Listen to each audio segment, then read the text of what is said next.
ৰাজ্য চৰকাৰৰ এটা বিনম্ৰ অনুৰোধ, এই যে য'তে ত'তে যধে মধে লটাৰী খেল হৈ আছে, উপহাৰ কুপনৰ খেল, তাৰ নামত যে ডাঙৰ ডাঙৰ গাড়ী, বিভিন্ন ধৰণৰ থাৰ থাকে, কিবা নাইট চুপাৰ থাকে, আজিকালি জেচিপিও থাকে, বিভিন্ন যে খেল চলে, সেই খেলবোৰ নাকি লগাওক।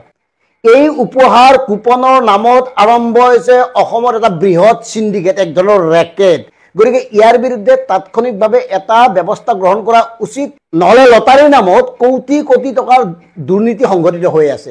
আৰু মন কৰিব, এই যে কোটি কোটি টকাৰ গাড়ী থাকে, সৰু সুৰা গাড়ী নহয়, বহুত ডাঙৰ গাড়ী, আৰু তাত কি কৰে, এছাম ইউটিউবাৰক টকা দিয়া হয়, টকা দি বা এছাম পৰ্টেলক টকা দিয়া হয়, আৰু টকা দি সেই গোটেই মাৰ্কেটিংটো তেওঁলোকে লয়, আৰু তেওঁলোকে ফেচবুকত সেই পোষ্টটো বুষ্টিং কৰি বহুত মানুহৰ কাষলৈ যায়, আৰু বহুত মানুহে অনলাইনতো সেই টিকট কিনে। কিন্তু আপোনালোকে তেনেকুৱা সৰ্ববৃহৎ বুলি চিঞৰি থকা খেলৰ ফলাফল কেতিয়াবা শুনিছেনে?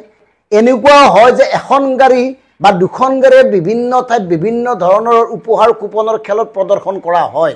অৱশ্যে এটা কথা কওঁ, যেনেকৈ নলবাৰী বা হাউলি বা অসমৰ বিভিন্ন ঠাইত চৰকাৰৰ অনুজ্ঞাপত্ৰ আৰু খুব পৰিপাটিভাৱে প্ৰচলিত হৈ অহা বছৰ বছৰ ধৰি চলি অহা উপহাৰ কুপনৰ খেলো আছে, কিন্তু সেই খেলসমূহ কেন্দ্ৰ কৰি এতিয়া একাংশ বদমাছ লোকে এইটো এটা বেপাৰত পৰিণত কৰিছে, আৰু বেপাৰত পৰিণত কৰি কোটি কোটি টকা লুটি আছে। এতিয়া চাওক, মোৰ হাতত এইটো উপহাৰ কুপন, আৰু এই উপহাৰ কুপনত গাড়ী মটৰ বিভিন্ন ডাঙৰ ডাঙৰ গাড়ী আছে, মই নামটো নকওঁ। মই এই কথাবোৰ চাবৰ কাৰণেই পল্টন বজাৰ ৰেল ষ্টেচনত এনেকৈ টিকট বিক্ৰী কৰা এগৰাকী বৃদ্ধৰ পৰা এই টিকটখন ক্ৰয় কৰিছিলোঁ, আৰু এই টিকটত ক্ৰয় কৰা অনুসৰি কেতিয়াবাই তাৰিখ গ'ল, ফলাফল প্ৰতিদিনত ওলোৱা কথা আছিল, নলাল, আৰু তেওঁলোকক ফোন কৰিছিলোঁ, ইনকামিং নাই। মাজতে যি দুটা নম্বৰ দিছিল, সেই নম্বৰৰ হোৱাটছআপ ডিপিত মানে প্ৰশাসনে বাধা দিছে, কিবা বাতিল কৰিছে, পৰৱৰ্তী সময়ত খেলখন অনুষ্ঠিত হ'ব, গতিকে তেতিয়া আমি পুনৰ ফলাফল ঘোষণা কৰিম, সেই ধৰণে এখন নটিচ দিছিল।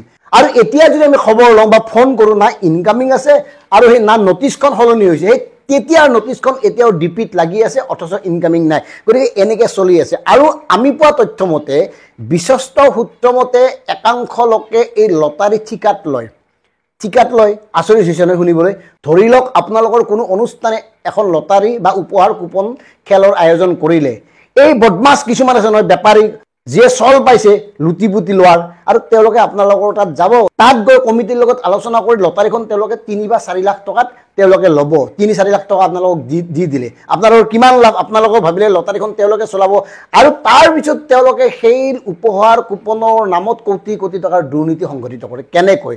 তেওঁলোকে অত্যাধিক কুপন ছপা কৰে, কোনো মা বাপ নাই, আৰু তেওঁলোকৰ মানুহৰ জৰিয়তে যিবোৰ মানুহ আগৰ পৰা ফিটিং, যিবোৰ মানুহ অতি চালু মানে গম পায় নহয়, 3টা বাতিৰ যে খেলা থাকে, এনেকৈ দিয়ে, আপোনাৰ চকুৰ সন্মুখতে আপুনি দেখিছে, এইটো বাতিত আপোনাৰ সেই তেওঁলোকৰ গুটিটো আছে, তাত 100 টকা ধৰিলে, দেখিলে এইটো গুটিতহে ওলাল। ঠিক তেনেকুৱা ধৰণৰ চতুৰ মানুহৰ জৰিয়তে সেই খেলখন অনুষ্ঠিত কৰে, আৰু সেই খেলখনৰ 90% মানে উপহাৰ কুপন মানে তেওঁলোকৰ লগত থাকে।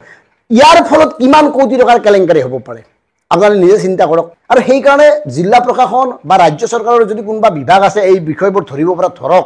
বহুত ডাঙৰ ঘটনা এটা ঘটি আছে, বহুত ডাঙৰ সিন্ডিকেট এটা চলি আছে, মানে শ টকা, এজনৰ পৰা 100 টকা লয়, অথচ কিমান মানুহৰ পৰা শ টকালৈ তেওঁলোকে লুটি আছে। এই যেনে মই উদাহৰণটো দিলোৱে নহয়, মোৰ 100 টকাটো গ'ল, মইতো এতিয়া কেছ কৰিব নোৱাৰোঁ, একো নকৰোঁ, গ'ল এনেকৈ বহুত যায়। গতিকে এনেকৈ এই সুযোগটো লৈ তেওঁলোকে সমগ্ৰ ৰাজ্যত লটাৰীৰ নামত অবাধে লুটপাট চলাই আছে, অবাধে এটা সিন্ডিকেট চলাই আছে, এটা ৰেকেট চলাই আছে, আৰু এই সিন্ডিকেটত ভৰি থৈছে একাংশ মানে সম্ভ্ৰান্ত সমিতিও, ধৰি লওক ৰাজ কমিটি, পূজা কমিটি, সভা কমিটি, বিভিন্ন কমিটিৰ ওচৰলৈ যায় এই মানুহবোৰ, আৰু এই মানুহবোৰে গৈ তেওঁলোকক মানে প্ৰস্তাৱ দিয়ে, আমি আপোনালোকৰ লটাৰীখন চলাম, আমি আপোনালোকক 3 লাখ টকা দিম বা 5 লাখ টকা দিম, এনেকৈ চলি আছে। গতিকে এই ক্ষেত্ৰত চৰকাৰে কঠোৰ হোৱা উচিত, এই ক্ষেত্ৰত চৰকাৰে নিৰ্দিষ্ট নীতি নিয়ম প্ৰযোজ্য কৰা উচিত।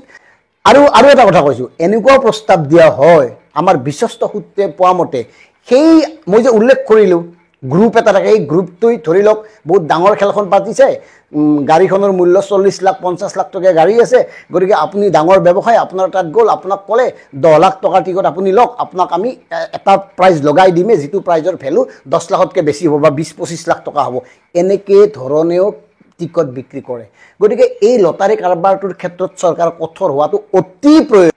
আশা কৰিম অসমৰ জিলা প্ৰশাসনেও এই ক্ষেত্ৰত কঠোৰ দৃষ্টি নিক্ষেপ কৰিব, কাৰণ জিলা প্ৰশাসনৰ অনুমতি নোহোৱাকৈ লটাৰী উপহাৰ কুপনৰ খেল অনুষ্ঠিত কৰিব নোৱাৰে, আৰু যিয়ে অনুমতি লৈ উপহাৰ কুপনৰ খেলখন অন্যক পাতিবলৈ সুযোগ দিয়ে তেওঁলোকৰ বিৰুদ্ধে ব্যৱস্থা গ্ৰহণ কৰা উচিত। ধন্যবাদ।